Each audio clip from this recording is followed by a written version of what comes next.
अस्सलामुअलैकुम viewers, welcome to my channel doctor of medicine, जिसमें आज मैं आपको ल्यूकॉम सिरप के बारे में रिव्यू दूंगी। ये सिरप होता क्या है, क्या इसका इस्तेमाल होता है और किस तरह के इसके साइड इफ़ेक्ट्स होते हैं और क्या तरीक़ाकार होता है इसको यूज़ करने का। ये सब जानने के लिए इस वीडियो को लाजमी वॉच करें। लेकिन उससे पहले सब देखने वालों से ये गुजारिश है, जो हमारे चैनल पे न्यू है, वीडियो को लाइक करें, शेयर करें, सब्सक्राइब करें, बेल के आइकन पे क्लिक करें ताकि हर नई आने वाली वीडियो का नोटिफिकेशन आपको मिलता रहे।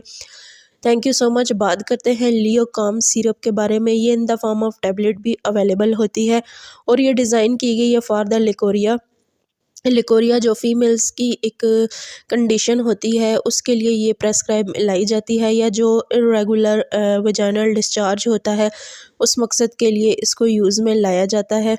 इसके अंदर काफ़ी ऐसे सप्लीमेंट्स पाए जाते हैं जो ओवरऑल फीमेल्स की हेल्थ के लिए बहुत ज़रूरी होते हैं और तकरीबन इसमें जो है वो नेचुरल सप्लीमेंट्स एग्जिस्ट करते हैं। ये था इसका इंट्रोडक्शन। अब हम बात करते हैं इस मेडिकेशन के यूजेस के बारे में और इसके जो वर्किंग होती है या जो इसके बेनिफिट्स होते हैं उसके बारे में हम बात करते हैं।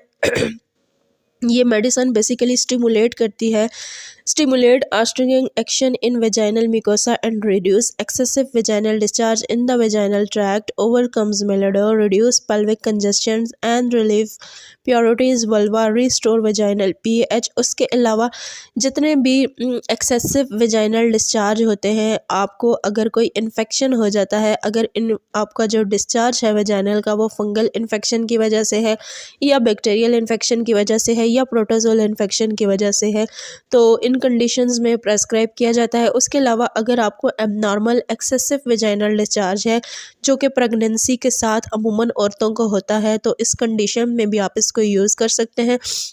उसके अलावा रिकरेंट वेजाइनाइटिस की कंडीशन अगर है आपको, यानी कि आपका वेजाइना अगर बहुत ज़्यादा कमज़ोर है या उसमें जो आप ये समझ लें कि डिस्चार्ज होना मामूल की बात है, तो इन तमाम कंडीशंस में आप इसको ले सकते हैं। यानी कि ऐसी कंडीशन फीमेल्स की जिसमें कि वेजाइनल डिस्चार्ज रूटीन में रहता है, जो कि औरतों के अंदर एक कमज़ोरी की अलामत होती है।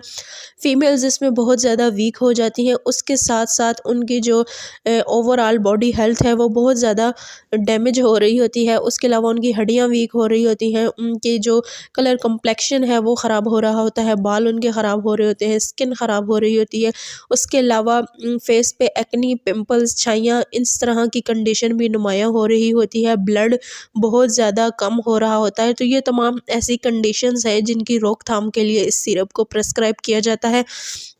इस सिरप को लेने का तरीकाकार ये है कि डेली आपने इसको 3 टाइम्स यूज़ करना है। डिपेंड करता है आपकी बीमारी की नौइयत पे। अगर तो आप समझते हैं कि आपकी कंडीशन बहुत ज़्यादा ख़राब है तो आप इसको 3 टाइम यूज़ कर सकते हैं। अदरवाइज़ आपने इसको 2 टाइम लेना है, यानी ट्वाइस अ डे आपने इसको ले लेना है। अगर आपने मॉर्निंग में लिया है तो नेक्स्ट आपने इसकी जो डोसेज है वो आपने इवनिंग में लेनी है।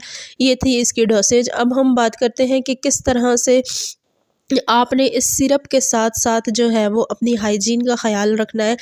हाइजीनिक मेजर्स आपने लाजमन फॉलो करनी है। आपने अफेक्टेड एरिया को डेली जो 2 से 3 टाइम्स जो है वो वाटर से आपने वॉश कर लेना है। उसके अलावा आपने कॉटन का जो क्लॉथ्स होते हैं या कॉटन का जो भी आपके पास कॉटन के स्टफ़ अवेलेबल हो वो आपने चूज़ करना है। उसके अलावा आपने जो है वो खाने पीने में भी बहुत एहतियात करनी है। वो इस तरह से करनी है कि फ्राइड जो फूड्स होते हैं या जो स्पाइसी फूड्स होते हैं या कुछ भी गरम मसाला या कोई इस तरह की जो चीज़ें होती हैं मिर्च मसाले वाली, वो आपने लेने से परहेज़ करनी है। फ़ास्ट फूड आपने लेने से परहेज़ करना है। उसके अलावा जो पिकल्स होती हैं या जो खटास होती है, उन कंडीशंस में आपने ये बिल्कुल नहीं यूज़ करनी। उसके अलावा आपने जो है वो कोई एंजाइटी या स्ट्रेस की कंडीशन में ख़ुद को नहीं डालना। उसके अलावा जितनी भी गर्म खुराकें होती हैं या जो गर्म चीज़ें होती हैं वो लेने से आपने परहेज़ करना है, क्योंकि ये एक ऐसी कंडीशन होती है जो कि ओवरऑल आपकी बॉडी को बहुत ज़्यादा नुकसान दे रही होती है। अगर आपने इस सिरप को इस्तेमाल करना है रेगुलर रूटीन में तो इंशाल्लाह आपको इससे लाजमन फ़र्क होगा, लेकिन उसके साथ साथ जो परहेज़ बताई गई है उसको आपने फ़ॉलो करना है। साइड इफ़ेक्ट इसके ऐसे कोई नहीं है। ज़्यादातर पेशेंट्स में स्टमक अपसेट देखा गया है। और अगर आपको हमारी इन्फॉर्मेशन अच्छी लगी हो तो हमारे चैनल को सब्सक्राइब करें। Thank you so much.